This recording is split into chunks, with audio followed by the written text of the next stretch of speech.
Hello, everyone, and welcome to the PCFX Fan Club podcast. My name is Benjamin Yoder, here today with my co-host, good friend, Filler. Welcome. Welcome. Filler. Thank you. Welcome to coming to the show once again every time. Will there be a time one of us are missing? Who can say? Let's find out. Time to set a bet. We've got an interesting episode today, and also like a little bit of apology on the delay. I think my intention was this would come out at the end of 2023, and then things got in the way. Life got in the way, unfortunately. Yes. But we have a really, I think, exciting show today because we're tackling some questions that I think we've talked about all year long last year. About basically, these speculations about, who decided what direction the PCFX should take and what exactly that meant for the software that was being created for and things like that and kind of the drive behind it. And we kind of want to tackle those questions a bit more up front. And so both me and Filler did some research that I think ultimately kind of will give us a better understanding of that situation, or at least add more components to, I think, just the narrative, just, NEC did an Anime Directive kind of thing that it gets kind of boiled down to. And then people say that's why there's no shooters on the system, right? Because the Anime Directive. I think that's kind of how things get kind of focused down when you think about with that. But before we get into that, I think there's kind of a lot going on, I feel like, in the PCFX space, weirdly enough. So I say weirdly enough, I mean, we don't have a show that often, so things kind of build up over time. But let's go through some of those updates. So starting with you, Filler, what have you been up to in the realm of related to the PCFX, I guess? Well, considering how much time has gone by, I feel like not enough, but I'm sure there will always be not enough, but sure. But for being one person, right? So. Yes.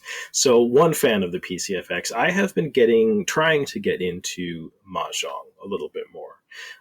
And this extends beyond the PCFX. I think the FX only has, 2 Mahjong games? Super Real. And then the other one, I think, is like a different version of Mahjong that's like not the full Mahjong. It's the one that's like based around the journey to the West. Yes. I believe I read an article that was called something else that starts with a D. I can't remember for the life of me, but I've heard about this before when it came to like kids Mahjong games and stuff like that too. They're typically like a simplified version of Mahjong. Oh, interesting. So, yeah, I don't know. I haven't looked into it enough, so I'm not entirely sure. That is what my brain is delivering to me right now. I do not have a prepared statement, so take it with a grain of salt as somebody who also doesn't know anything about Mahjong. Please do your own research on that. We can talk more about like PCFX Mahjong. There is an article that I think Umbrella Terms wrote about it. I will link that in the show notes. That talks about specifically the Journey to the West Mahjong game, and I think they mentioned what kind of Mahjong it's in there. So nice. Okay, well, speaking of which, so one of the users on our Discord, I want to say, was it Rosewood? I think so. Yeah. Ended up writing an article about Super Real Mahjong on the PCFX, so I would definitely recommend checking that out. I think my big takeaway from that was to use the mouse, and I thought that was interesting because I don't know why that didn't occur to me. Probably just because I've played Mahjong games before, that on systems that either didn't have a mouse or like it wasn't a thing that was supported. I think the benefit to the mouse really is just that. You do not have a lot of time to make your moves in that game. You literally have 5 seconds. And with the mouse, it's just a little quicker and easier. And then additionally, I think when you right click, it'll bring up some shortcuts that you can use for doing different things. Gotcha. So yeah. And then on a gamepad, you have to kind of thumb over to each tile, I would assume, and stuff like exactly. that. Yeah. Farland Story as well. I found that game to be a lot slower using a gamepad, and so the mouse was really good to just quickly dart across the screen. There's no time limit on that, right? It's just a quality of life thing, but that makes a ton of sense. That it's just the speed is super helpful. So. Yeah. I imagine for Shanghai Triple Threat as well. I did not play Shanghai with the gamepad, but I kind of was I felt like the only way to play that game was with the mouse, I guess, to some extent. Yeah. So, which is funny because probably most people didn't use a mouse to play that game. So, right. Yeah. Or at least the PCFX version, at least. So. Yeah, but that's kind of maybe a cool thing about the PCFX too. Is it sounds like there's a handful of games where using the mouse is really the preferred input method, which I think is interesting. I think we'll talk about it more in the future at some point. I have some thoughts about the mouse that I don't want to distract us on, but someday we'll have the PCFX mouse episode. Sure. Or a section somewhere. Accessories episode, maybe. I don't know. So I think people will tune in for the mouse episode. But yeah, so, I think the most exciting thing that's been happening in sort of Well, you're going to talk Mahjong Soul first. Oh, right. Sorry, yeah, we got distracted. So Mahjong Soul, it's just a mobile game where, you can play Mahjong. You can play Mahjong against other people, but I haven't been doing that at all. My main thing is I wanted something that would teach me, tutorialize me a little bit on Mahjong, and would also basically just let me play my own games versus the CPU, right? And that's what it does. So, it also has like a waifu kind of aesthetic to it as well for like, gotcha if you're into that. So it does. Yeah. It's got like the anime waifus. So, so, I mean, there's no downsides, right? So I've been enjoying that. You can set the rounds, like the turns to be like up to 60 seconds, which helps with my, slow, middle-aged brain. And yeah, so I'm hoping to build up to being able to play Super Real Mahjong, P5 on the PCFX. I did try it out. I played about 3 or 4 games of Mahjong. I got my butt handed to me in all of them. So yeah, I'm not quite up to the level, I think, to be able to play that right now. But are there any difficulty settings in that game, or is it just you to deal with it, basically? I think it's that you just need to deal with it, but okay. I don't know for sure. I'd have to check. Maybe I'll see if I can, make it easier for myself. But yeah, so I think the other kind of biggest thing that's been going on is, some activity on translation projects. I think that's something really, exciting that hopefully I can help bring to the table in terms of the PCFX.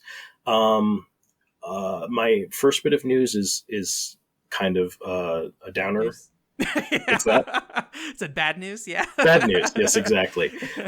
So I had a hard drive failure, which, as somebody who is a bit techie, I had intended to have a solution in place for that, but it unfortunately did not work the way that I wanted to during a catastrophic, failure. Your backup basically didn't. Exactly. Your backup failed as well. So yeah, my backup was not sufficient. So I was able to salvage just a little bit of work that I had done on my Goddess, for the PCFX. I talked before that I was translating a script for that. So I saved one file and lost another file, which pretty much means that I lost a good 3 or 4 months worth of translation work on that, which is not great, but that's, that's just something that happens. I can definitely get that back without too much trouble. And I'm still pretty motivated on that project. I think I've moved on to other things for right now. But I'm hoping that, that project can see, more work on it maybe later in this year, something like that. And there's more than just like the translation part of it too, right? There's the actual, hacking work and stuff like that. I don't know how much has been done there, but it's not you losing half of your progress or whatever amount it is, right? Isn't necessarily that much of the project has been pushed back. Just that part of the project has been pushed back, right? Exactly. Yes. But it's still necessary, still needed, but it's a bummer. Yeah. So I'm, I was upset about that, but we've actually we've been doing a lot of discussion and at this point work on translations, projects for the PCFX in the Discord. One thing that I've realized is that we kind of have gotten lucky, I think, in terms of setting up this Discord, because what it's done is it's brought together a bunch of people who have been kind of the main players in terms, well, I mean, not everyone, but like a handful of people who are like main players in terms of the ability to get translation projects made for the PCFX. Yeah. And what that has meant, especially recently, someone who goes by the handle of Elmer or Cheeky Bug. Oh, I didn't know those were the same person. Okay, I know that. Yes. I knew Elmer, and I knew Elmer as a name, and then Cheeky Bug I had recognized from the Discord. Didn't realize those were connected there. So. Yes. He mentioned recently, like, hey, because he had helped me out with Team Innocent a handful of years ago. I had basically reached out because I was trying to get some work done on it, and there was some missing text. He helped me sort that out. He'd also done some work on the project previously. A lot of work has been done on this project. I mean, I know it's been sitting around for like 12 years or something like Everyone that. likes to point to whatever that video was that I don't know who it was. Somebody uploaded forever ago, and they're like, maybe? That's kind of where it ended, I feel like. Yeah. So. Well, Espernight and I both, have publicly ended, I should say. Publicly, yeah. And I have to just say, we're maybe, right?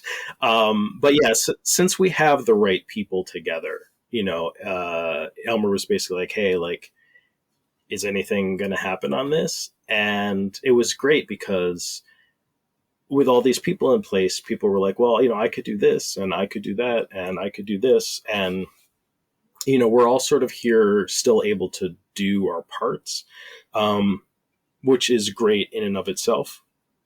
But we really kind of needed somebody to like also just really help coordinate like what needs to be done, who's working on it, and just poke them to get it happening. Right. So I think we have that now. And work is moving forward on that project. So, again, it's just sort of like I can't say get your hopes up that Team Innocent is going to have a publicly released translation patch this year. But things are looking like significantly better than they have in the past. Definitely, I wouldn't want to say this year specifically at the very least. I mean, I'm not working on it really, so I don't know. But at the end of the day,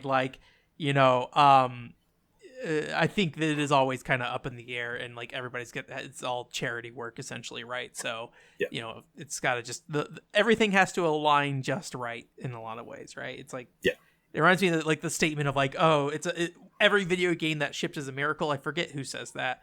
That was me. There's more than even you, but I forget where I got it from. But I think it was like somebody at GameSpot or something like that. I have heard that before. But I feel like fan translations are the exact same thing. Like fan translation work seems like basically video game development in some ways to me. I know it's not 100%, but there's a lot of, I feel like, components that feel very similar to what I hear about game development and things like that, just in terms of how projects move forward and things like that. So absolutely. At least I say as not being a fan translator and not being a game developer. So. Well, I think that, I think that you will probably be making a very important, contribution to the Team Innocent translation project. Being, someone who has played through the game before, if you are able to do some play testing on that would be a huge boon. Yeah, I've done play testing before with like Hilltop. Anyways, that being said, but yeah, it's exciting to see it moving along, right? And just even. It's a secret group, so you can't see it on the Discord. But seeing the screenshots of the progress and stuff is all really exciting, right? For Team Innocent. So yeah, and I mean for me too, like, and I don't really want to call people out, so maybe I'll just like not mention people by names. But somebody who's been doing a lot of play testing on it, I was really pleased because they were like, oh, this, like, they just love the game. Right. They're like, oh, this is so much fun. Like I laughed out loud at this part and stuff like that. And it's hard because like you can get that kind of feedback during the playtesting process, and then you can release something publicly and like it makes zero sort of an impact. You know what I'm saying? Yeah. I have kind of a pessimistic view of like Team Innocent, I think to some extent, but I think I overly expect people to expect it to be Resident Evil when it's not. Sure. I think as long as you understand that Resident Evil is like a easy shorthand to understand what the game is like formatted like, it makes sense. But if you're coming in expecting Resident Evil, you're not getting that right. It is a very PCFX informed experience in a lot of ways, I feel like. And I think, everybody in our group will be happy with that, right?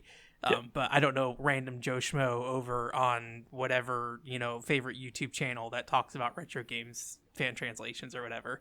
And he's just like, oh, Resident Evil game. And then picks it up and it's like, oh, this is like a weird, like hyper spunky, like anime girl adventure in space. But sometimes it gets serious, right? So... Yeah, I mean, and I think we've mentioned this before, but it did come out, I think, a year pretty much before Resident Evil. So, it is also important to remember that it's not necessarily informed by Resident Evil. So when like if Yeah, you're, it's informed by a lot of the same practices that I think a lot of those games from that time were, because like there's Alone things in like the Dr. Dark and things like Hauser's that. Alone in the Dark. Yeah, There is a bunch of stuff. Firestarter, if you look at like the Commodore or something like that as well. So like it's definitely one of those things that I think people. Yeah, it's more of the Resident Evil's the culture point for us as Westerners at the very least, right? yes, For that absolutely. kind of comparison. Yeah. But yeah, so I was, I'm really pleased with some translation project, work that's kind of happening. Somebody else on our server, Nightwolf, was helping me out with a script to basically scan for Shift.js characters in larger games, like CD based games and things like that. I've sort of been struggling with like, how do I get at the scripts in those? And that was my thought, is like, well, what if I just write a PHP script that'll go through and look for SGIS text, and then I can, be looking through something that's, potentially script data. And he banged that out in like a night, which was super. He actually had to put in layman terms, you're trying to extract the script from the game, basically. Exactly. And depending on the game, how that data comes out is different, I think, right? Yes. So, yeah. So I mean, I did sort of point that script at some games like Galaxy for Online Una, which I might try to actually dump a script for and things like that. So, again, I'm sort of like, don't get too excited, but I think that, things are happening, and that may end up resulting in, some news down the line. Yeah. Something else I noticed that was pretty exciting. Now, am I correct? Video Game Esoterica, previous guest of the show, kind of? Not this show. Not this show. My website show. Yes. Yes, I have like 3 podcasts about PCFX, and that one I did. I don't think I even told you about it when I did it, and then it just kind of showed up. You're like, oh, hello. Right. But it was kind of. I remember it's kind of a slapdash. But yeah, we have talked about the PCFX before on my channel, and I'll link that. It was a very informal show, and it wasn't really guided by anything other than just like, oh no, let's talk about PCX, which is kind of what the show is when we talk to people anyways. But I guess you could maybe say that the template for our interviews with people to some extent. So there's a bonus episode for you if you want to go listen, if you're waiting for another interview. We'll put it in the description. Check it out. Yeah, I haven't listened to it in a long time. Hopefully it's good. I don't know. So. But yeah, it was brought to our attention that Video Game Esoterica posted a video about emulating the PCFX on the Steam Deck. So that is a little bit of a specific use case, but I mean, the PCFX is kind of a specific, platform. So, if you have a Steam Deck and you're interested in emulating PCFX on it, there's a nice YouTube video about it.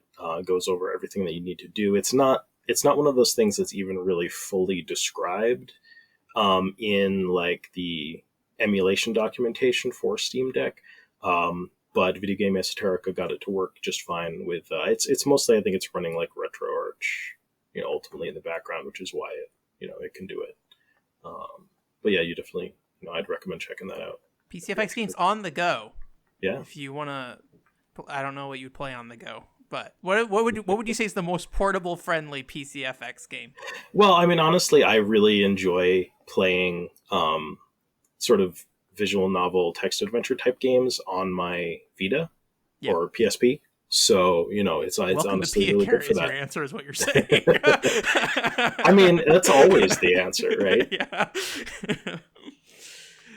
Yeah, it seems really cool, and like it was a really good breakdown. And I will say that like if you are subscribed, he is largely, from what I can tell these days, focusing on the Mister. That PCFX still comes up from time to time. So, and I think a lot of his content is really relevant to our audience, probably overall.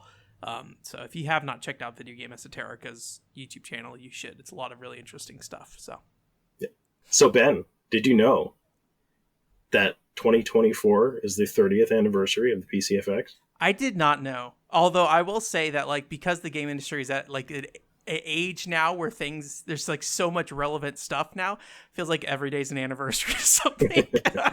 So that's a good point. If you're writing a website based around anniversaries, you've got plenty of content. But this year, It should be December 23rd, 1994, right? I think Yep. that's what it is. Yep. So right at the end of the year, we still have a lot of time if you want to do something specific for the actual date. But yeah, You're trying to 30 say years can you celebrate strong. a PCFX miss? That's what you're saying? Yes. Yeah, exactly. That was, I think, the first thing I did with the PCFX was a stream called PCFX Miss because I played it over Christmas. I played PCFX games on stream. Nice. Well, we can look forward to the Hallmark PCFX ornament hopefully this year. Yeah, I'm sure that's coming. Yeah. Maybe that is our goal, is to get somebody to make a PCFX ornament. Yeah, I think we might have to DIY that one. Yeah, 3D print it. Make a 3D printer design. I don't know how to do that, so I'm making no promises. But well, all right. Well, I have a 3D printer, so we'll see what we can do. Now you just have to sell them too.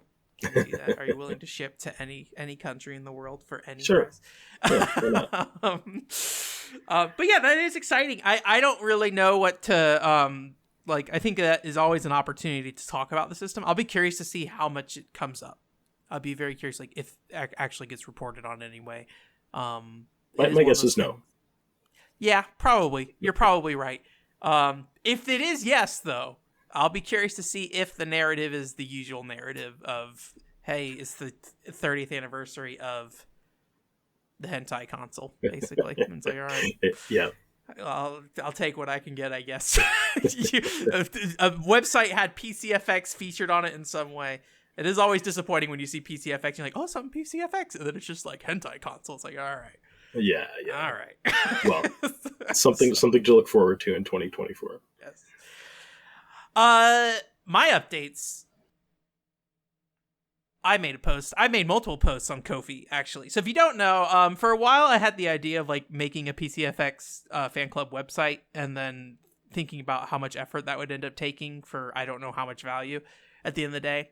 So I kind of held off on doing anything outside of the podcast in terms of written stuff at all.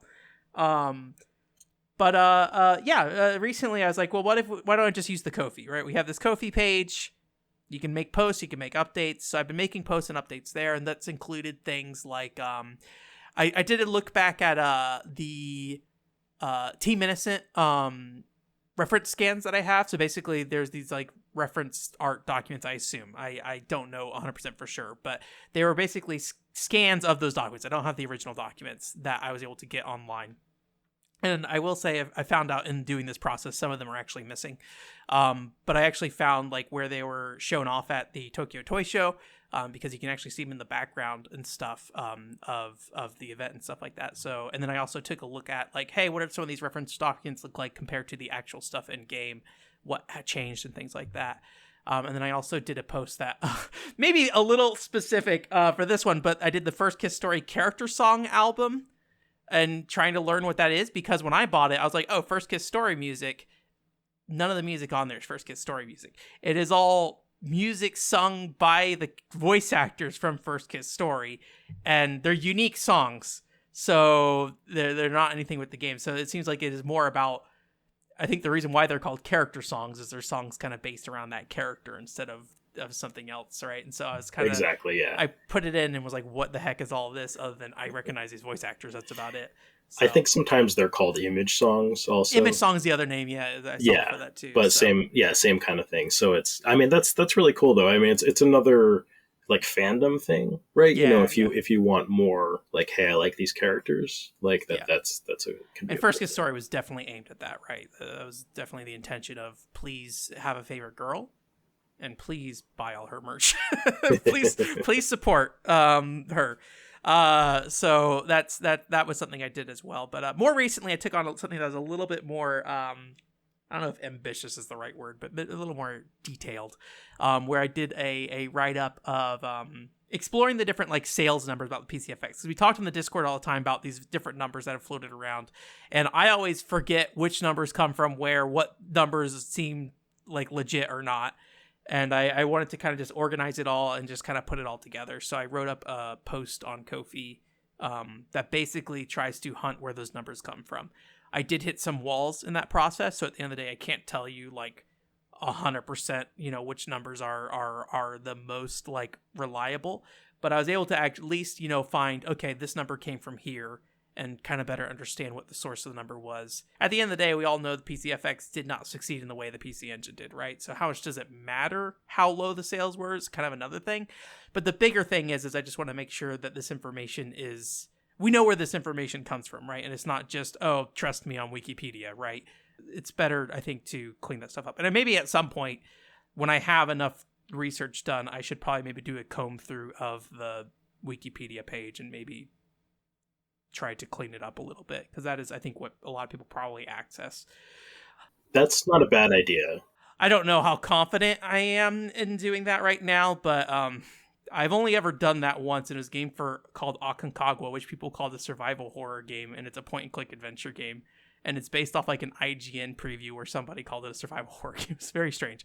But that's like a genre talk. So at the end of the day, how reliable is somebody's definition of the genre is a whole other thing. But I think at the very least, if I can like find where those numbers come from and at least specify their source and things like that on the US Wikipedia, and transplant some of that information over to the US Wikipedia from the Japanese Wikipedia, that clarifies those numbers a bit more, I think that might be good.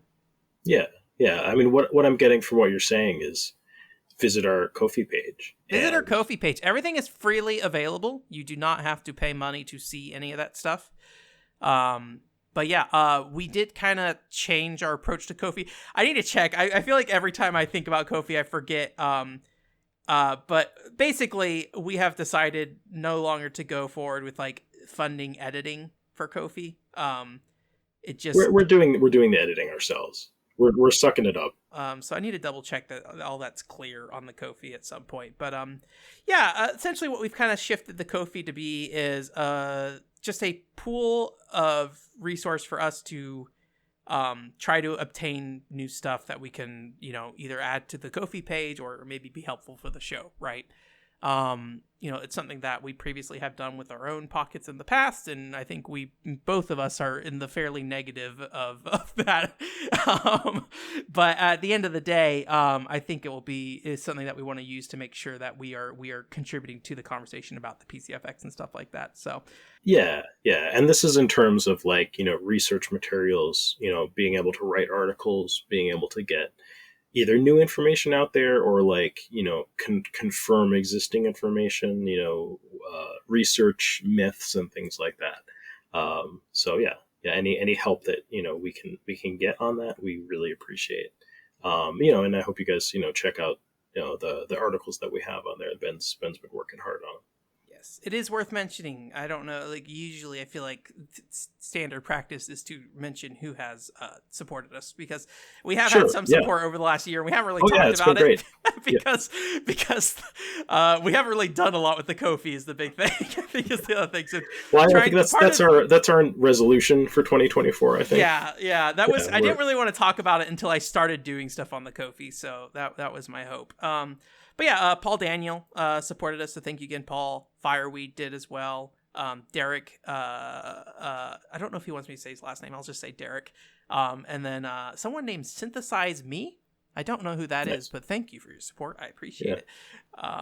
But yeah, thank all you guys for providing us some donations, and we'll definitely.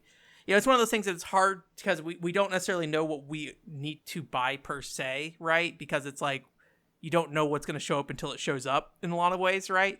If you're talking like Yahoo auctions and things like that, it's pretty sporadic. So it's hard for me to like promise anything in specific, but that will be basically our resource to help us with that. When we run into situations where we need to drop some extra money to get something for the channel. So yeah. But yeah, so if you follow the Ko-fi, I don't even think you have to donate to follow. If you just want to follow the Ko-fi, you can as well. I'd appreciate it. So, and hopefully any feedback as well. I'm also open to guest articles. So if you want to if you've been wanting to talk about something about the PCFX and you want to post it there, just let me know. It might be subject to some like editing and stuff like that, but just as a heads up, that is something I am open to if you are feeling the need to PCFX research in your life. I played a game, PCFX game. Nice. Akazuka Cha-Cha Osawagase Panic Race. How's that? How was that pronunciation for you? It was pretty good. This game has always interested me because when I put it in, I bought it for a friend, actually. I have a friend that's like a friend that really was into cha-cha. And so I picked it up for him. And when I picked it up, I put it in just to kind of check it out for a second. And it was intense. Maybe intense isn't the right word. It's like a Mario Party style game or like a board game kind of thing. And there's like, we say Mario Party because in the West, that is like our most like recognizable kind of video game board game series. I have found Japan has significantly more Japanese video games that I, in my own personal time, will love to go into at some point deeper, but that's not really related to the show outside of the fact of Akazuken Cha-Cha is a board game. But it's really interesting because it, you know, in the way that you see typically on PCFX, whether it's for budget or for fan service reasons, it reutilizes a lot of the animations from the show, right? So it takes the animations from the show and implements that into its gameplay. And so what you end up having is a board game that, as far as I'm aware from what I've read online and stuff like that, follows the story of, I think, the first season of Cha-Cha. And so it like ends up in this weird situation where like it's like a 6-player game, but each character comes out at different times depending on when they show up in the story. So if you start the game with 6 players, some of those players are not going to do anything for a handful of turns because they have not been introduced story-wise yet. Interesting. It's very strange. And a lot of the skills and things like that seem more based on the show than any kind of actual balance. So there's like things where a character, I think, again, I have not really watched Cha-Cha, so I don't know anything about Cha-Cha. But one of the characters seems like they have a crush on another character. So their special ability is that they will always be able to warp to that character's square at any point on the map. Just that one character. Doesn't matter, like you're not necessarily on a team. It's just that is the character you're gonna warp to. So it's like this weird, like, I don't know, in some ways a nerf for one player and a benefit for the other player, depending on the situation, right? It really just depends. Sure. It's like it's a really interesting design. It's like one of the things I really like about anime games is that a lot of times they'll implement things that make sense because of some show reason or reference to a show, but doesn't necessarily make sense gameplay wise. But that's kind of why it's fun. Like, you, under no other situation would you make this a mechanic in this video game, kind of thing. So yeah. Sometimes games are really made for fans. Like, it took me a little while to realize that, like, the Macross, like, Do You Remember Love shoot 'em up game on the Saturn, I absolutely love it. But I was like, oh, actually, it's not something that shooter fans are really going to like. It's something that people who really like Macross are going to like. And it's interesting for me because I will often come in not knowing that, but that I think my appreciation is just like how different the design is in a lot of ways from like a typical video game. It's just not, and I think a lot of people look negatively on that because it's like, oh, this isn't designed in the way that's like the standard, right? Like Akazuken Cha-Cha does not have balance in the way that maybe Mario Party has to, depending on how you feel about Mario Party. There's a tournament scene here about Mario Party once, and I talked to them a little bit about like what is the balance of Mario Party. It's kind of interesting. But yeah, it's a really interesting game. The biggest problem is that it is a very long game as far as I can tell. Even looking at Japanese reviewers, they complained about the length, and there's no save. So for me, it took about 5-6 hours to get through one game of Cha-Cha. Again, I don't have a great Japanese understanding, so, you know, I may be missing things in that process, but it seems like you need to commit some hours if you're not playing on emulator kind of thing. And I think the reality is that, you know, it is a game that you'd probably want to play with other Cha-Cha fans if you're going to play multiplayer, or be just kind of the weird kind of person that I am and just like, yeah, I'll play Cha-Cha board game. Give me that kind of thing, and needing 6 people of those to be in a room together or over Parsec or something like that. I don't know. But yeah, it's really interesting. I think there's maybe 6 endings depending on which character defeats the final boss. I could be wrong about that, but the character who defeated the boss was the focus of the cutscene at the end. And I get the impression she is not a main character in Cha-Cha, or at least she's not the main girl, right? Cha-Cha, I think, is the Little Red Riding Hood girl who turns into like a lady with a bow, basically, is what it is. And it was all focused around this like little, I don't know, witch kind of thing that threw potions and stuff. And each character has its own like skill set and things like that, which is also interesting. Like the witch throws potions, and each of those potions seem to have different effects and things like that. So every character, it's like an RPG board game, I guess, just mentioned. So when you're fighting monsters and stuff like that, every character has their own way of combating enemies. So I played as Cha-Cha, and Cha-Cha is a complete dice roll. If you click attack, and she transforms into a random thing, and it just does a set amount of damage, basically. So I do need to play more. It is all in hiragana and katakana, so no kanji. So I may try to go through and just try to translate it like in my baby way, the basic Japanese I know, and just try to do research and just try to do that. Not as a like I'm going to fan translate this kind of thing, but in a I want to play this video game kind of way. I'm not leading the charge on the Akazukin Cha-Cha fan translation. Maybe that's another potential translation project, though. I mean, we have somebody who has played it, and maybe you will be familiar with the we'll see about that, the Japanese. I make no commitments to anything because I haven't even sat down and played through this again because it's so long, and I'm a dummy and won't play on emulator. I should play on emulator. That's what I should do, so I can save and not play for 6 hours straight, not dedicate an entire day to Cha-Cha. Basically. Hey, we're PCFX fans around here, man. Yeah. we play it on the real hardware. So I think we'll talk about that again at some point in the future, but there's really not a lot to say, I think, otherwise, until I understand the game more. There's a lot of things about that game that I don't really understand what's happening, and it moves very quickly as well. I played it with AI controlling all the other characters. I think I'll play it with myself controlling all the characters at one point, just so I can better parse what's happening each step of the way, rather than like 8 things happening between my turn and being like, what's going on, and not really understanding what's happening. I'm sure it'll take much longer though, but that's how that is. So seems cute though. So I don't know if I recommend it to people, but it's a video game you can play on the PCFX. I also want to talk about another game, and this is not going to sound related. This is going to sound like Ben's personal podcast moment here, but it is related. Trust me. Kira Pop Princess. I am a big fan of games for girls. All games that are about fashion and dress up and things like that, right? There are games for girls on the PCFX? I don't like... Yeah, there are. Well, it depends. So games for girls is like a genre tag, basically. I don't like that being the genre tag because I think it is a very weird thing.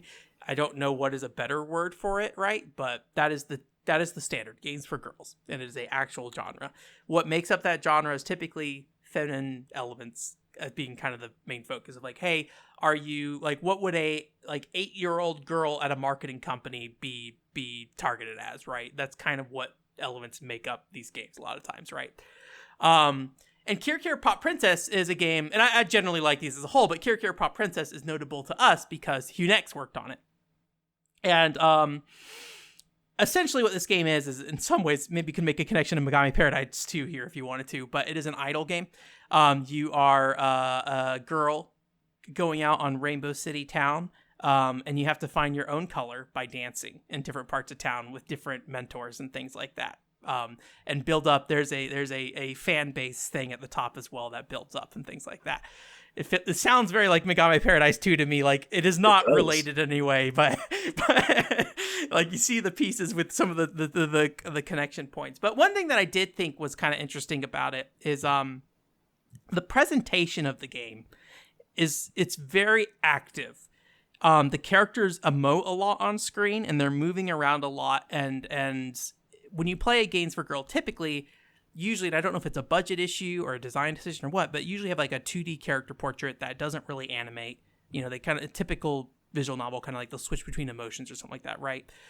And one thing that I always really appreciated about Blue Breaker, another Hunex game that has that 2D kind of approach, is that the characters feel very animated because they are hand animated between their emotions, right? So when they go from one emotion to another, they animate into that emotion. It's not something that's just a flash or a fade out, fade in, or just like a hard cut to a different thing. And I've always kind of appreciated that.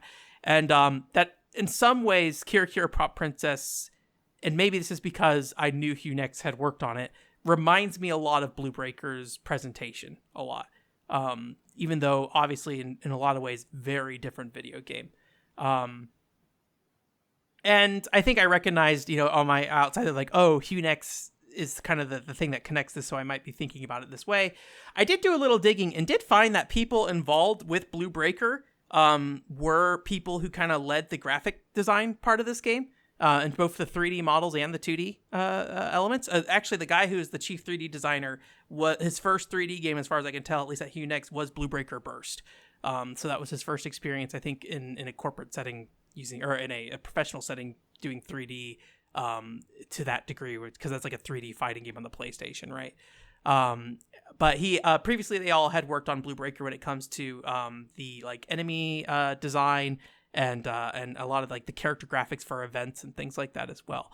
They weren't directly involved in character portraits as far as I can tell, so I think that's where a lot of this like thought kind of falls apart about like, you know, exactly what they worked on. But I do sometimes think about like the values of a company and how that impacts the workers and like who they hire. We talked a little bit about this last time with some companies or a couple times ago, I don't remember which podcast, but some companies will hire more in line with like what they want to, you know, with people that are going to fit their company image well. And HuNext is a company that I think in a lot of ways felt very defined by the PCFX and the priorities of the PCFX. And I think that's part of what I saw in HuNext when I first found out about them, was this really intense focus on presentation and characters and things like that a lot of times. And then that kind of going back and looking at the PCFX and realizing that was kind of the priorities, a lot of things on the PCFX as well, right?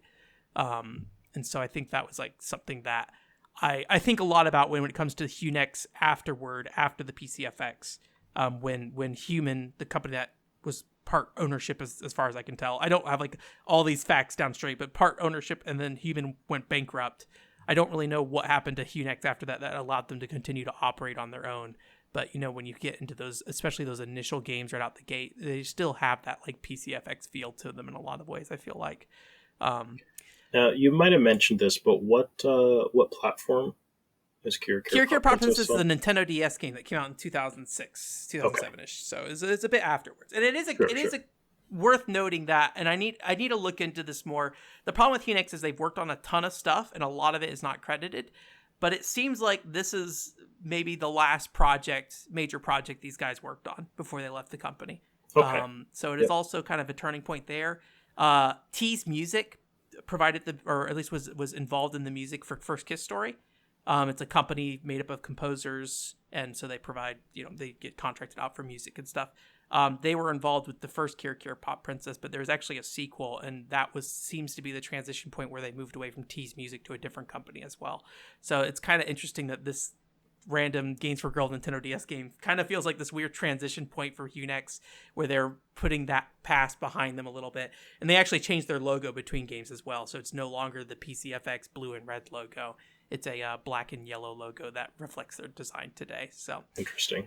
All that's to say, none of this could be related. It's just one of those things that when you put all the pieces down, it's like, oh, I can connect these points if I really think about it, right? And you know, I don't want to sit here and say that what I've said about Kirikiri Pop Princess is the true narrative of what's happening here, but it does feel that way just looking at it surface level. Despite what some people might assume, I mean, the PCFX does have a legacy, right? Yeah. And you know, and so I think that's very clearly a part of that game. Yeah. So I did want to talk about it today. I know it's not necessarily 100% for our show here, but I was very excited. It's maybe my favorite HuNext game at this point. So, but you know, I'm not saying you should all go out and play Kirikiri Pop Princess, but I like it. It's kind of what you're saying. Yeah. I have a history of liking these games, so it's not out of nowhere kind of thing. So, but yeah, I think I did one other reason I did want to bring this up is I think a big thing going into today's episode is just to keep in mind that a lot of things we're going to put out are things that we have found, information we found, and we are going to, you know, we have our own ideas of like what kind of story we're trying to find with the PCFX, right? And ultimately, you know, it is always good to remember that, you know, humans can make these connections and patterns, but it doesn't necessarily mean that they're accurate, right? And we build narratives around these facts. Maybe I shouldn't say facts. And data points or things that we can reference, like information that we have. We build them, and then we can create a narrative around that. And I think it's important to challenge those narratives, even if they seem in a lot of ways, like foolproof, I guess. Not foolproof, but, sometimes I think something becomes such a common narrative, it basically becomes true, even if it's not really true at times, Yeah. right? So, I mean, these things can be logical or, just compelling, but that doesn't necessarily mean that, that's actually how it is. Yeah. Yeah. So Kira Kira Pop Princess is Blue Breaker Burst 2 confirmed. So, or Megami Paradise 3. We want to put it that there way. we go. So what do we want to talk about today? Yeah. So the thing that we brought up, we talked about this at the start a little bit, but like thing that we kept kind of getting caught on last year was some of these rumors and speculations that happened around the PCFX that I think both me and you kind of questioned how accurate they were. But at the same time, neither of us, I think, had really done the research to understand where they came from and why they came into the conversation, and also how reliable they were and what faults there could be with them. And I think the overarching concept of what we're going to be kind of addressing today is that idea that everybody says that NEC basically said, this is a console for anime games, and if you don't make anime games, you're not going to put your games out in the system. Obviously, I think the reason why me and you feel that was necessarily not true is because there is a variety of software on the system, right? And I think it's more of based around the idea about, someone's going to see the Gal games on the system and be like, oh, these are 18 plus, whatever games, right? And I think they built that narrative. So I think today I wanted to just look at some of those things and where that came from and just kind of challenge them, and also ask like what these things can mean as well. Because I think a lot of these things are going to be kind of vague because there's only really so far back we can dig into them, right? There's some things that we're just not going to be able to access. What was the original translation for something, right? We can only see what somebody said in an interview and assume that whoever translated that interview was accurate, right?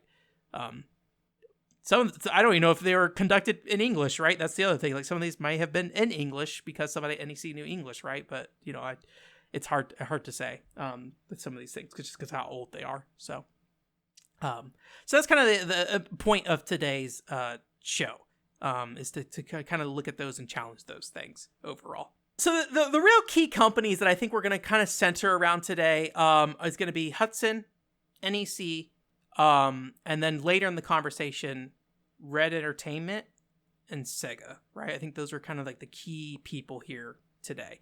Yes. The one kind of difficult thing here for NEC is that NEC is like at least at the time, a big organization, right? And so there's a lot of different branches of NEC doing different things. And so you'd find like, NEC, the manufacturer, seems to maybe have different priorities than NEC, like Interchannel, the game developer, versus, NEC Avenue, like the game publisher, right? And a lot of times I think these get boiled down to just NEC, right, as a whole. And I'm going to be honest with you, I don't really have a good read on like who like did what where on a lot of these things a lot of times. So I don't want to say that like I have a full understanding of like what each of these players were doing. But I did think it was worth mentioning that there is this like kind of weird distinction between different parts of NEC and things like that for this.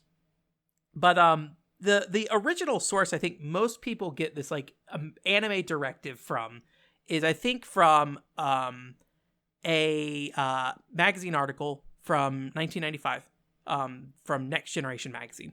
And basically what Next Generation magazine did, this is like I think a little after the PCFX came out, they went to Hudson's Sapporo offices and did some interviews there. So they were showing them games like Battle Heat, Team Innocent, things like that. So in the article, they basically say, games like Bomberman won't be appearing on the PCFX, though, because of NEC's directives on software development. Apparently, the company's intention is to concentrate only on software based off popular anime series, so although it is claimed the system will be able to handle sprite and polygon-based titles, the range of software will be heavily biased toward pre-generated animated footage. And they say specifically NEC's directives, it looks like. Yes, in this interview, they're saying that's NEC's directive in this case. It is worth mentioning that Battle Heat and Team Innocent, neither are based off an actual anime property, and that's what they were seeing there that day. So I do wonder if there is any confusion about that part of things, like if it is anime aesthetic versus anime based, right? Like based off popular properties. Obviously, there are a lot of things on the PCFX based off anime properties, but when you look at Hudson Soft's work, I don't know if Hudson Soft ever did anything based directly on an anime. Maybe Kishindo Zenki is Zenki. Hudson? Oh, it is. Yep. Yeah, so yep. that might be one of the few cases I can think of. Yeah. And then obviously something like Power League FX doesn't fit that image at all, right? Like that is a baseball game. So one thing to consider too, and I think just to keep in mind is that anime is, like, in the West, it has become essentially a loan word that specifically means Japanese animation, but in Japan it is used as a general term for animation. So it's for, Disney, it's for Japanese animation. It would also be for, CGI and animation in video games and things like that. And I think, your quote kind of says specifically popular various anime series, which is, different from just using the term anime in general. But it might be good to keep in mind that, if people are talking about anime, they could be talking about just animation. Yeah. And it's one of those things that, like, it kind of can come back to, like, obviously they're in an office, right, talking to these people, getting information. I'm going to guess, I don't know for sure, the people on Next Generation magazine probably don't know Japanese. So they're probably working with the translator, right? And I don't know what information could be lost in that process. Not saying that they are wrong, but at least with just this statement, that is, like, the big question I ask up front is, like, how accurate is this statement overall? But there are some other things we can look at specifically with this kind of a thing. Also, it's also worth mentioning Tengai Makyo 3 was announced that same month as well, that feature came out. So, like, that's also, again, different from specifically being anime or something like that as well. Anime. Have I said anime this whole time? I don't know why I've been saying it like that. I tend to say anime because that is the Japanese Japanese pronunciation. Yeah, that's just you're rubbing off on me apparently. So I think that is the quote that kind of comes up, and the reason why people specifically point to NEC about this. But to kind of challenge that, one thing, and I don't remember the context of why David linked this to me. David Shadoff, he actually linked a article in the Discord at one point talking to Takashi Meijin, which, if you don't know, he's a guy who's basically a marketing guy at Hudson. He has a really interesting history, actually, if you look into it. And he became the face of the company because of these tournaments and things like that. And so you probably know him. He's the 16-shot guy with he can vibrate his finger so fast, and he vibrated his finger so fast that a watermelon exploded or something like that. Or at least that's how the story goes. I don't know how realistic that whole situation was, but anyways, but he had an interview with Gamasutra where he talked about the PCFX a little bit, and Gamasutra was really kind of pushing to be like, what went wrong with the PCFX and what decisions led it to, I think, the kind of negative perspective that you get with a lot of PCFX conversation, right? Where it's like, why did you make it kind of anime focused? Why did you make it about these older audience gal games, right? Because this is like from, I think it was like 2011 or something like that. It was not recent for sure. So, this is from a time when visual novels and things like that definitely had a different stigma in the US generally. But anyways, it basically, he left some quotes, or he had an interesting response here. So here's the question is, why did Hudson decide to go for the FMV stuff in that era after other consoles already failed at doing that? After this question, there's a little bit of back and forth between short answers and Gamasutra following up. So I just want to kind of combine Meijin's answer here into one full response. I really think it's because we wanted to see how far we could challenge that. At the beginning of the PC Engine era, we wanted to show how the PC Engine could do large characters in China Warriors, rather than a little Mario jumping around. That was very surprising at the start. During the FX era, we wanted to show even smoother and more beautiful characters, which could move better and which could not be done during the PC Engine era, right? And I think that's kind of an interesting point I never really made a connection with. And maybe this is a very obvious thing, but like China Warrior, as far as I'm aware, on the PC Engine, not a very good game per se. I don't want to say that. Maybe I shouldn't say that. The impression as I get is that most people don't like it. But it was a big In showpiece for retrospect. people. Yeah. Where, you have this huge character sprite on screen, right? This detailed character. And it was like a very like visual, like, it's visually impressive, right? In the way that, like, I feel like sprite size often was like a visually impressive thing back then. Like, there's that like Joe and Mac game on the Super Nintendo. Everybody talks about how big the dinosaur was and stuff like that, right? And it's like it's interesting to think about that from a perspective of like, oh, with the PCFX, we're trying to kind of recapture that energy of, here's a system that can have these kind of like very detailed characters and things like that, right? Versus like in the case of with the Famicom and things like that, typically the characters are like smaller size, and I think that's less to do with the actual like tech behind them and more to do with like the way you present it, right? Just the way you kind of build the game, because like something like Punch Out or something like that has like those kind of big character sprites as well, right? That's true. Yeah, yeah. I mean, and yeah, there are technical, I think, reasons behind some of those things. Like I remember for things like the Mega Man games and stuff like that. I think I remember reading or seeing that like the having like a big boss sprites and stuff like that would oftentimes utilize like a lot of the background layer and things in terms of like the sort of the scrolling background and stuff would basically be incorporated to be part of the sprite and that sort of thing. Yeah. But yeah, it seems like kind of, a little bit more of a tech demo. I feel like China Warrior gets talked about, but Yeah. I mean, it makes a lot of sense that like being, having a previous console, a couple consoles, depending on how you think about it, the PC Engine and the PC Engine CD, they're going to take away lessons from their experiences, making games for those consoles. And I think that's just like one of those things that I just like kind of jumped out at me that I didn't really think about that much before. But one other kind of key aspect in this quote is he was talking about kind of the changing market as well at the same time, despite like kind of reminiscing on that. And he was like, and I'll just go ahead and read this. This is a longer quote, but I think it is worth saying, is overall, action games were losing popularity and shooting games had really fallen down. RPGs with a lot of story content were on the rise. That's why Hudson Soft, as a software development house, just followed the trend.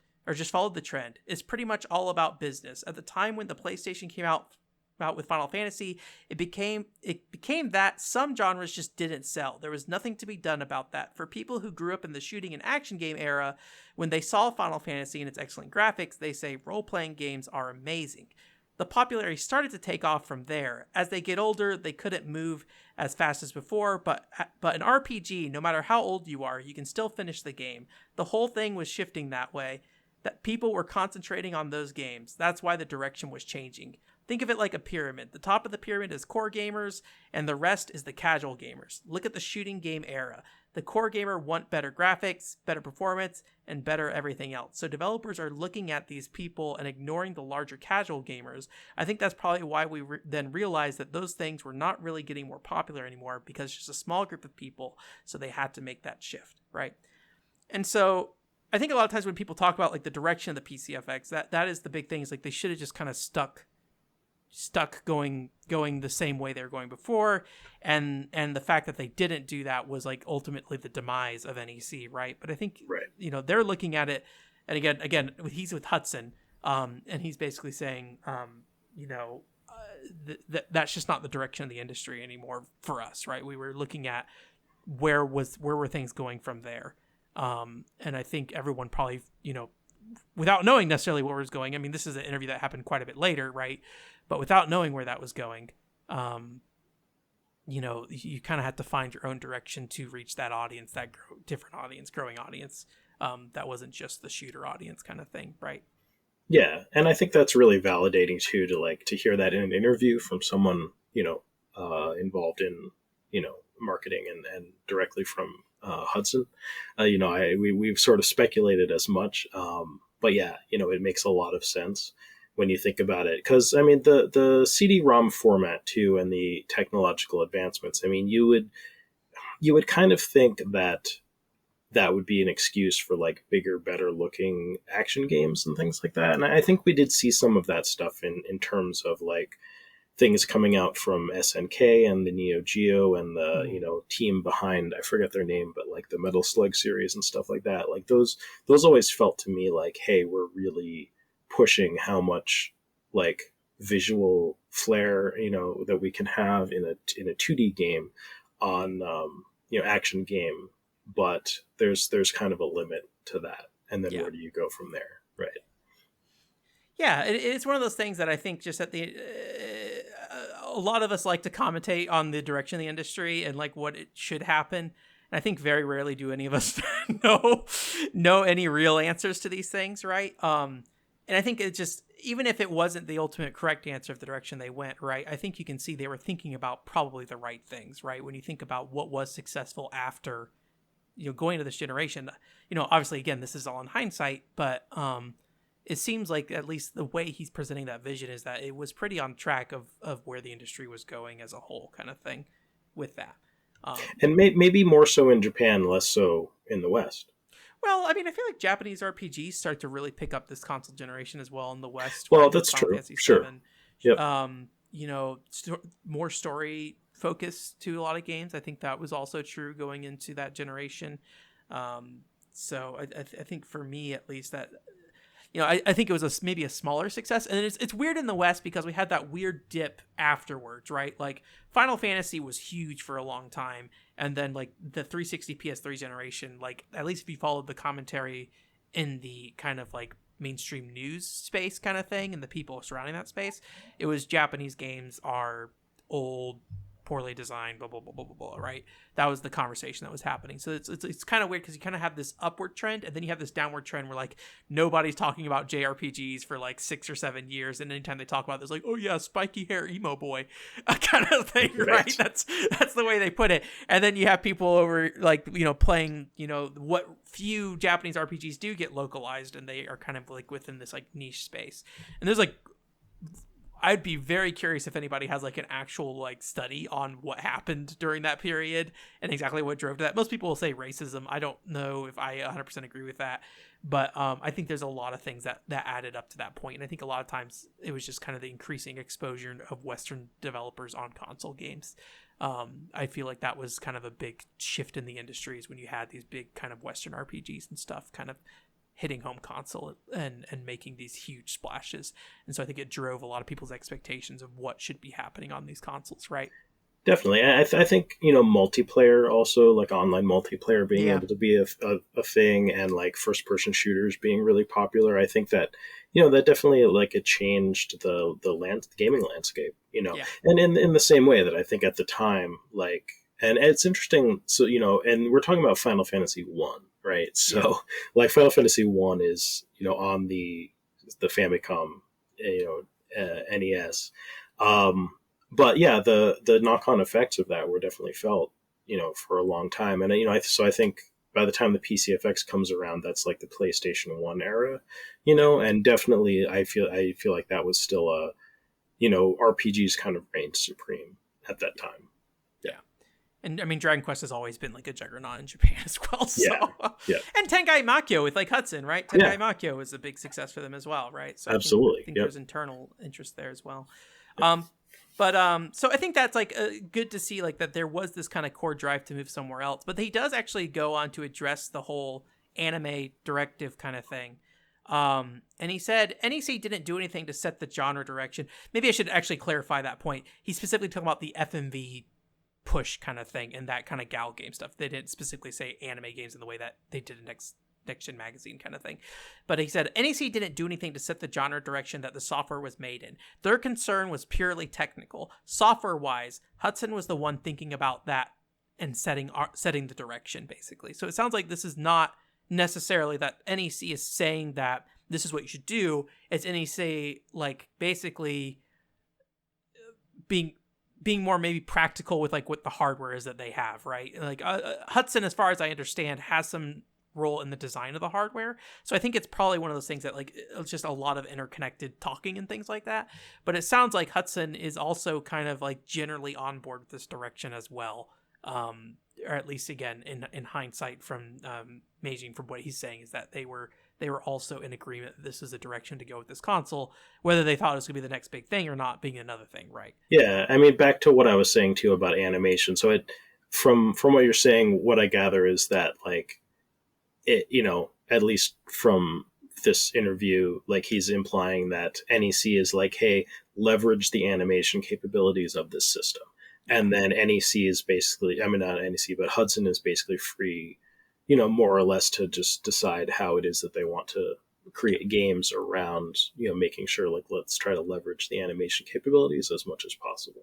I think that's true. Like whenever you have any product, is that you want to operate on your strengths, right? So if your hardware strength is this, then you want to leverage that, right? Absolutely. That process. And so I think that is a big reason why they why they want to push it. But yeah, I thought that was interesting that he basically just straight up said that like this was a direction that Hudson Soft was setting and internally at the very least, right? Sure. So again, that doesn't necessarily say there wasn't any sort of directive, but I think it is just not as clear as NEC just made a bad marketing decision and then that destroyed the whole console, right? Like I think that's kind of the way that I feel like it gets kind of presented a lot of the times. But ultimately it is kind of the direction the system did end up going in the end as well, right? That's true. I did, this was from the Japanese Wikipedia. I was digging through this a little bit. So heads up. Two things. Heads up. It was on Wikipedia. Second, it was machine translated through me. Two things going on there.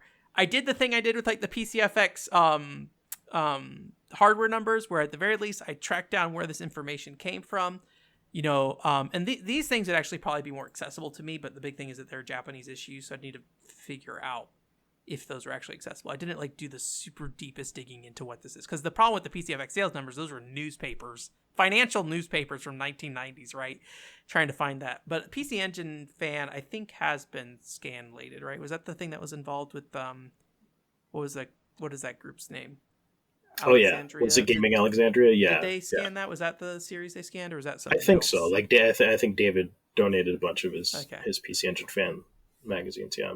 So it could be possibly I could dig into some of these and find some more direct information. But it basically. I was just going to say, I think that's something we're going to be doing. Is also like I'm definitely interested in digging into magazine articles and stuff more. So we're like, this is not the last we're going to talk about. This kind of thing. Yeah, but it sounds like basically in the July issue in 1995. Basically, they started talking about the anime strategy to PCFX essentially, and kind of the starting point of that was they established the anime fan club, basically in that same issue, I believe. But they were also talking about in that issue was that at Comiket they were going to actually have a booth. I don't know for sure. I think this may have been the first Comiket that there were actual corporations at. Before it was just, I think, circles and things like that.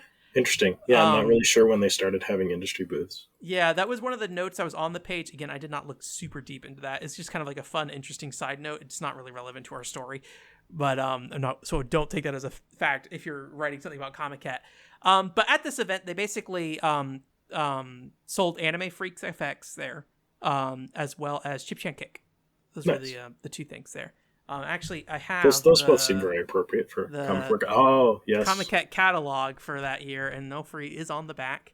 Unfortunately, this is incredibly sun damaged, and maybe got some water on it at some point.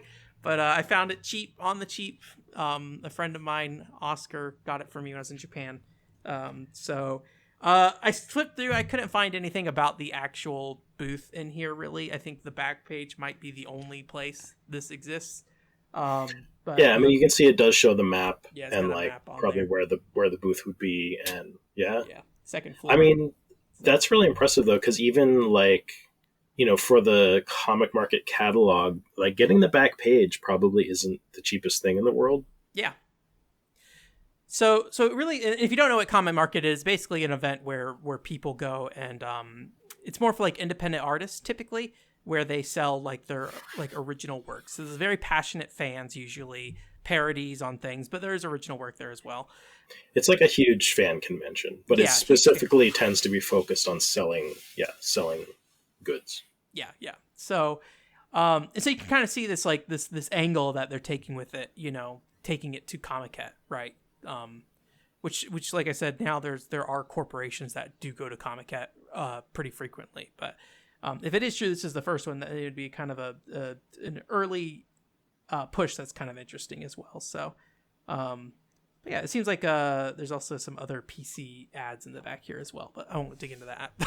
So it's been a little bit since I looked at it, but I did do a pretty thorough, just like skimming through. I mean, there's a lot going on here. There's like a section here with like, there's some Tengai Makyo Dojin stuff in there as well. I won't show it on screen because some stuff in here is not safe for work, but it's there. It's comic market. There's a lot of things that aren't safe for work. Yeah, exactly. That's about right. But anyway, so there's that whole thing, and then I found that there was like a magazine called Dengeki Hime, where they talked a little bit about their change in strategy to specifically a more gal focus. And they said they started with that anime strategy, but then over time basically moved to a gal strategy, which is kind of that gal, focus on girls, basically. Yeah, kind of in that process. Pretty girl games. Yes. Again, I don't have access to these original sources. They are various magazines and things like that. PC Engine, I think, more likely. Dengeki Hime, I did try to look into, and I couldn't find any like archive of issues for this issue specifically. So I'd have to probably buy this. It was their second volume, apparently. But yeah, so it's just kind of interesting to see that it is definitely a thing, right? There's definitely something that happened there, but I think it is just not as simple of a story as I think a lot of people kind of present it as, right? But, I don't think it is necessarily like the way people I think even talk about it today is that you could look at it and say, oh, it's like a bad strategy. But I think a lot of your research has shown that there's actually a lot of, I think, good reason to pursue this sort of thing, right? There's a lot of things that were happening in the market that definitely felt like they were a good reason to go after this particular type of market. And it kind of involves like what SEGA did and stuff. So I would go into like what you had studied at this point, or studied your Professor PCFX. What did you find? Well, yeah, absolutely. I mean, dovetailing from that, I think, they were making a really good point about like where the industry was going. I think that we kind of mentioned that before. And a lot of my research was really inspired by conversations that we've been having on the Discord.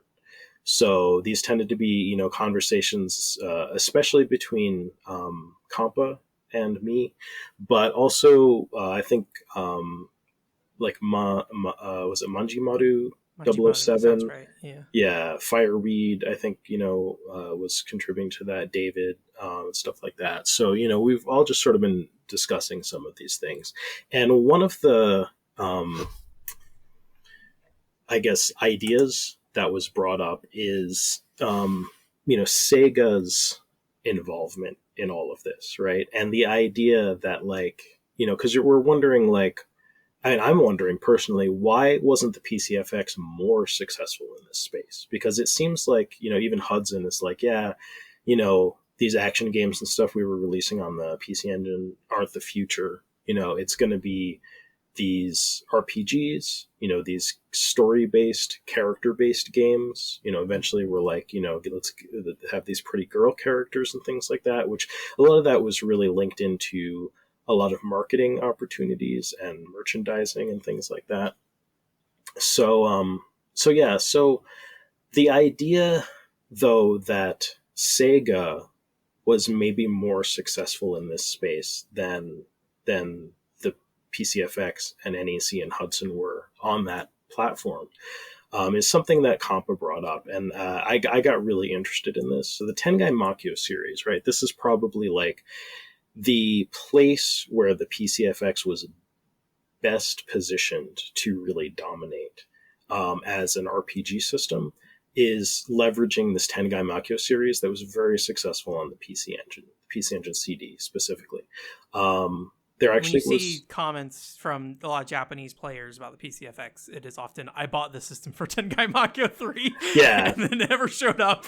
Yeah, it was everybody's most wanted piece of software. As an aside, it actually was just recently fan translated, the first game on the PC Engine CD, by Supper and his crew. I think the guys that he tends to work with on translation projects these days. So that is available if you want to check out Tengai Makyo Ziria, I believe, in English. So Tengai Makyo and Sakura Wars were both created by someone named Oji Hiroi. So Oji Hiroi, from what I understand, is more of a writer, but he actually founded his own company called Red Entertainment. He co-founded it. I forget who he co-founded it with.